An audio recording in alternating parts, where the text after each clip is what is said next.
ہمارا مین ٹارگٹ اور فوکس یہ ہے کہ سعد رضوی صاحب کے ساتھ ہمارا الائنس مکمل ہو جائے تو اللہ کے فضل و کرم سے دیوبندی اہل حدیث اور بریلوی پنجاب کے اندر ایک بہت بڑا سیاسی اتحاد بنا کے ان سیکولر پارٹیز کو یہاں سے فرار کروا. اگر السلام علیکم دوستو، آپ نے سنی ہے گفتگو ابھی علامہ حشام الہی ظہیر کی، تو ان کا تحریک لبیک کے ساتھ اتحاد کے بارے میں کیا موقف تھا، یہ اس کے اوپر پوری بات کریں گے. اور یہ جڑاں والا میں واقعہ ہوا اس کے اوپر علامہ حشام الہی ظہیر کا کیا موقف ہے. اور دوستو ہم آپ کو علامہ سعد حسین رضوی صاحب کا بھی کلپ سنائیں گے، اس کا جڑاں والے کے واقعے کے اوپر کیا موقف ہے. اور جو سلیم صافی کے ساتھ ڈاکٹر محمد شفیق امینی جو کہ تحریک لبیک پاکستان کے ترجمان ہیں، ان کی جو گفتگو ہوئی ہے اور جڑاں والا واقعے کے اوپر ان کا کیا موقف ہے، اس کے اوپر بھی بات کریں گے. دوستو جو دوست اس پر نئے ہیں میرے یوٹیوب چینل پر، اس کو لائک کریں، سبسکرائب کریں، بیل آئیکن کا بٹن دبائیں تاکہ ہر آنے والی ویڈیو آپ تک پہنچ سکے. دوستو اب بات شروع کرتے ہیں. یہ جو واقعہ ہوا جڑاں والا میں، اس کے اوپر علامہ ظہیر کا یہی موقف تھا کہ یہ جو واقعہ ہے یہ کسی سازش کے تحت کیا گیا ہے، یہ واقعہ ایسے نہیں ہوا، ایسے واقعات نہیں ہوتے. ان کا کہنا یہ تھا کہ یہ بھی اللہ کا شکر ہے کہ یہ یہاں کوئی جانی نقصان نہیں ہوا. اگر کوئی جانی نقصان ہوتا تو یہ مسئلہ بہت ہی گمبھیر بن جاتا، یہ تھوڑا زیادہ ہو جاتا. لیکن الحمدللہ جس نے یہ سازش کی ہے ان کا کہنا یہ تھا کہ ہم پورے اداروں سے التجا کرتے ہیں ان کو کیفر کردار تک پہنچائے تاکہ آئندہ کوئی ایسا واقعہ نہ پیش آئے. اور دوسرا ان کا تحریک لبیک کے ساتھ اتحاد کے اوپر موقف یہ تھا کہ وہ کہہ رہے تھے کہ تحریک لبیک کے ساتھ جو اتحاد ہے انشاءاللہ بہت جلد ہو جائے گا. اور ان کا یہ بھی کہنا تھا کہ ہم کئی چیزوں کے اوپر اتفاق بھی کر چکے ہیں.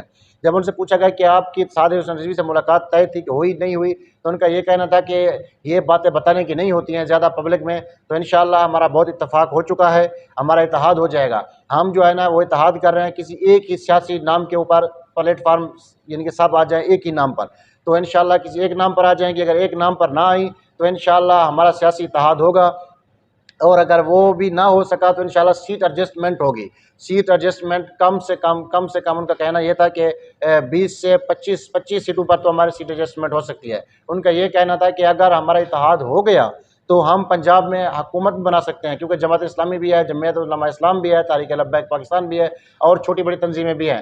ان کا یہ کہنا تھا. اور ان کا یہ کہنا تھا کہ ہم کم سے کم 20 سے 25 سیٹیں نکال سکتے ہیں. سنیں ان کا کلپ. اتحاد کا نام نہ بھی پیش کر سکے، ہمارا اس بات کے اوپر اتفاق ہو چکا ہے کہ انشاءاللہ بہت سے حلقوں میں آپ کو سیٹ ایڈجسٹمنٹ ضرور نظر آئے گی. اپنے انتخابی نہیں، کم از کم کی بات کر رہا ہوں، کم از کم. دوستو اب ہم بات کرتے ہیں علامہ سعد حسین رضوی کا موقف کیا ہے جڑاں والا واقعے کے اوپر. تھوڑا سنیں اس کا ویڈیو کلپ، وہ کیا کہتے ہیں. الزام ہے ہم پر، تو ہم نے کب کہا ہے کہ ہم ناموس رسالت کے لیے باہر نکلنے والے نہیں ہیں؟ ہم نے کب کہا ہے کہ ہم تحفظ قرآن کے لیے باہر روڈوں پر آنے والے نہیں ہیں؟ سعد حسین رضوی صاحب کا یہ موقف تھا کہ جو ہمارے قرآن پاک کو جلایا گیا اس کے اوپر کسی نے نظر نہیں ڈالی. یہ نہیں دیکھا گیا کہ اس کو کیوں جلایا گیا، اس کے اوپر بھی سٹینڈ لیں، اس کو بھی دیکھیں. اور یہ جو عیسائیوں کے ساتھ ہوا اس کے اوپر بھی دیکھیں. اس کا یہ کہنا تھا کہ یہ جو تحریک لبیک کا اگر اس میں ہاتھ ہوتا تو یہ پورے پاکستان میں کتنے ہی چرچ ہیں سب جلائے جاتے.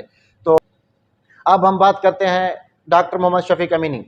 اور ڈاکٹر محمد شفیق امینی جو کہ آج سلیم صافی کے ساتھ جرگے میں گفتگو کی، ان کا کہنا یہ تھا کہ یہ جو جڑاں والا میں واقعہ ہوا عیسائیوں کے ساتھ، کسی عیسائی کے ساتھ ایسا نہیں ہونا چاہیے، تاکہ کیونکہ جو بغیر کسی وجہ سے کوئی نقصان نہ کرے اس کے ساتھ ایسا نہیں ہونا چاہیے. کیونکہ اور تو ڈاکٹر شفیق امینی صاحب کا یہ کہنا تھا کہ آپ دیکھیں تھوڑا قریب کی مثال، کیونکہ اقلیت جتنا پاکستان میں محفوظ ہے کسی ملک میں نہیں ہے.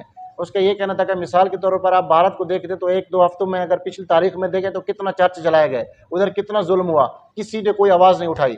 ادھر پاکستان میں مسیحی برادری کو تھوڑی سے ان کے گھر جلائے گئے تو پورا میڈیا چیخ اٹھا، یعنی سب نے آواز اٹھائی. یہ اس کا گواہی ہے کہ پاکستان میں اقلیتیں محفوظ ہیں.